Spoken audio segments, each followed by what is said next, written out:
Hello, folks. I guess I'm recording now. All right. So we're on to our next unit. This is going to be chapter 4 and 5 altogether. I'm going to chunk this hopefully into a few different recordings. But the name of the game is biochemistry. Bio life, chemistry, the chemistry of life. That's our title on this. Okay. So let's start with this first slide here, a little intro to organic compounds, because biochemistry is often called also organic chemistry. And what is organic chemistry? It's the study of compounds that contain carbon. Okay, so carbon is the element of the hour. And we're going to see why carbon is the element of the hour. And you can maybe guess that already because of how it bonds. But organic compounds range from simple molecules, and we'll talk about monomers, to colossal ones, your polymers, okay? And based off of this carbon. By the way, I want to also say organic chemistry, yes, it contains carbon, but usually hydrogen also, and also hydrogen. So usually when you're looking at organic compounds, you're looking for them to contain both carbon and hydrogen. Okay. And most organic compounds contain hydrogen. Oh, there it is saying there. So I'm not even looking ahead at my own PowerPoint here. All right. So let's turn that page. Let's get to the next page.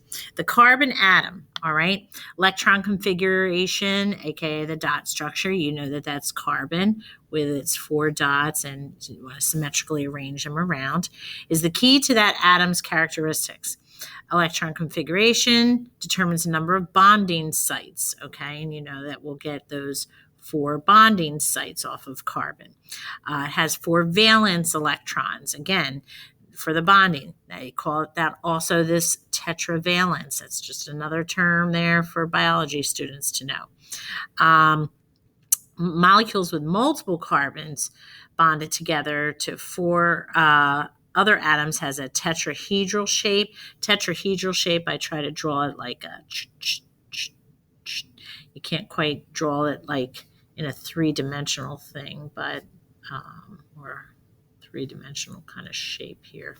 But anyway, you get the idea.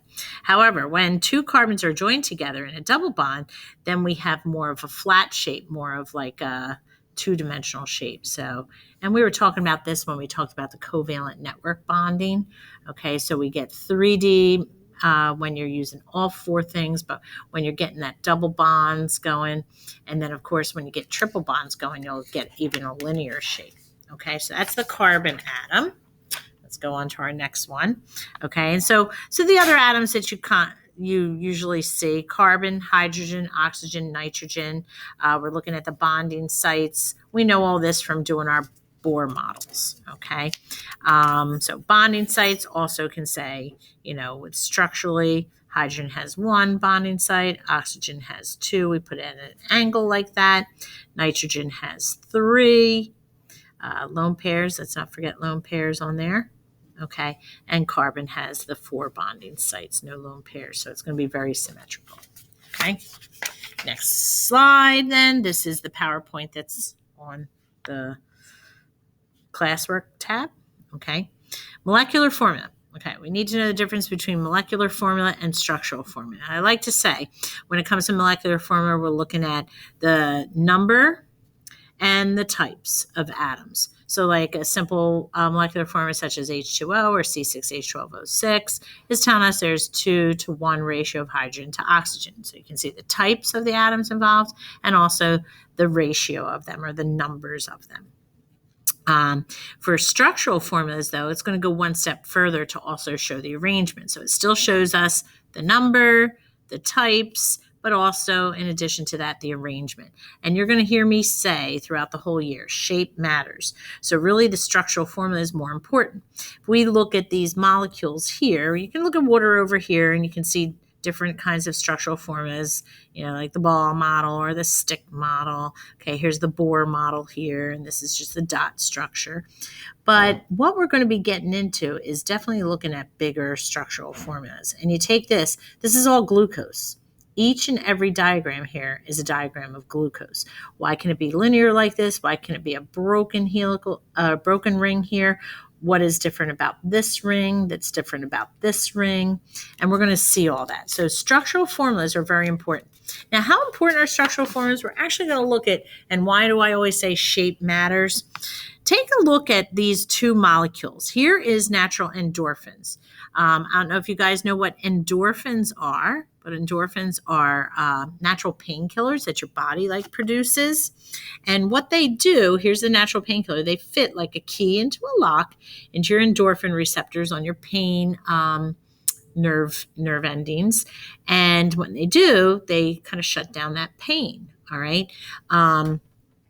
I'll have to tell you a story in a little bit about a guy I knew in college that had an eating disorder, and his endorphins actually kind of crashed halfway through our swim practice. Often he'd be in a lot of pain because just simple exercise would cause a lot of pain if you didn't have these natural endorphins to reduce that pain. But then here's morphine, one of those scary opioids out there. Morphine, if you look at the structure of the key part that fits into the lock, they mimicked morphine. They designed morphine to be just like endorphins so that morphine would fit into those pain receptors, those endorphin receptors, and ease the pain. And this is how morphine eases the pain. It fits like a key into that lock and shuts it down. Okay, and so all year, we're going to say about how biological molecules, their shape, molecular shape, okay, which is you see in the structural formulas, okay, is going to be so important.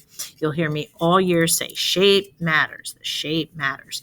And in fact, I had a student that graduated last year. She's in college. She texted me not too long ago and she said, Mrs. Horner, I was laughing because on the first day of my biochem class, lo and behold, the professor said, I just want to get something straight. Shape matters. And she had to laugh because she thought immediately of me. Okay. Now, my little story about endorphins. Like I said, I knew this guy in college. He had bulimia, an eating disorder where he would purge and then throw up. And because it's a psychological problem, and he felt like he was getting poisons in his body and he had to get them out every time he ate. Well, he reduced the endorphin levels, and halfway through our swimming practice, he was on our swim team. He'd just climb out of the pool in horrible pain in his muscles and stuff. And that's when we knew something was wrong. And a lot of us did kind of big time intervention. I don't know if it was the right thing to do, but the guys on the team would just follow him around, make sure that he wouldn't binge eat, and also follow him into the bathroom and make sure that he wouldn't throw up and stuff. But really he needed more help than that. But his endorphins, I always think of this guy whenever I think about that, were very low. And, his pain was real. Morphine's not the only thing that fits like a lock. So do a lot of your ibuprofens and stuff. They fit into these things. They're designed to fit in that. And we'll see another picture of ibuprofens later on and how they work. Okay. So our next slide is isomers. So you know how we said shape matters? Well, sometimes those shapes are kind of twisted into different kind of styles. Isomers are compounds that have the same molecular formula, and glucose is always a good example of that. They're all C6, glucose is C6H12O6, right? And we can say that that's glucose. But C6H12O6 is also the formula for galactose, and it's also the formula for good old fructose. So how can we have three different molecules with the same molecular formula? It's because their shape differs. So isomers have the same molecular formula, but they have different structures. Okay, and there's three types of isomers out there. There's your structural isomers, there's your geometric isomers, and your enantiomers. I never say that word right, so structural first. They have different covalent arrangements, so the bondings are at different places along them. Geometric usually have the same covalent arrangement, but then they're twisted a certain way, so their spatial arrangements are different. And enantiomers are usually mirror images of them. Even twins can be that way sometimes. Twins, you ever hear of mirror twins? I almost want to call them enantiomer twins. Okay, so anyway, going on to the next slide, we see these three different things. This one up here is a structural isomer. Notice that 1, 2, 3, 4, 5 carbons, 1, 2, 3, 4, 5, 10, 12 hydrogens. Same thing here, 1, 2, 3, 4, 5 carbons. Count the hydrogens, it's still 12. How can these two things both be C5H12? Well, they can be, but they're structurally different. This is your regular pentane. This is what we call 2-methylbutane because it has methyl groups coming off of the second carbon. These are structural. The covalent bonds are in different places. Here is your geometric ones, and we usually have two different words for them, the cis and the trans. And think of them, I always think of them as like twisting, okay? Up here, you might have these functional groups that are up here on the same side. This is cis. The two X's are on the same side. Okay, but trans, they would be opposite sides. Okay, and this might be a functional group, say, as another methyl group or hydroxyl group. Both hydroxyls would be up here. If it's cis, both would be either one would be on one side, one would be on the other side is trans. And we'll see later when we talk about trans fats, where trans fats kind of relates to that cis and trans. And then finally, the enantiomers. And I always like to say, look at the hands there. You know, hands are like mirrored images. Well, these two molecules are mirrored images. So what you would have to do, like on a test, is you'd have to recognize what type of structural difference or structural isomers we're seeing here. It's very hard sometimes to look at the difference between these two, but this one actually kind of stands out like a sore thumb. And, you'll have to recognize these, okay? But a lot of times I give you some of the same examples as in this. All right, moving on. Let's look at the enantiomers. And here's where we're going to talk about that ibuprofen. Okay, the pain, ibuprofen, good old Motrin or Advil, whatever you take. The effective ibuprofen is what we call the S-ibuprofen. S and R stand for, I always say like right and left. It's like, I don't know what the R and S are. I could look that up later and tell you, but you don't need to know that so much. But notice that, see, these red dots are on this side versus this side, so they're mirror images of one. One is effective at preventing the pain. The other one will do diddly squat. You take anything that would have R ibuprofen in it, and it's not going to reduce your pain. Okay, albuterol. A lot of people that have asthma know what albuterol is. There is an effective form, and there is a non-effective form. Notice like the R is the ineffective form for ibuprofen, but the R one is the effective form for albuterol. So it's not saying that always the S is going to be the effective form. Here, the R one is the right-sided one. So here you can see mirror images of one another. Okay. And again, they have to fit right to be those keys that fit into the locks. So albuterol is the key that fits into the lining of the lungs so that it stops the asthma from, continuing. And ibuprofen fits like a lock into those same receptors as morphine and good old endorphins. Okay. And again, they have to be the right shape to fit into that lock. Okay. And finally, where do all these organic molecules come from? Okay.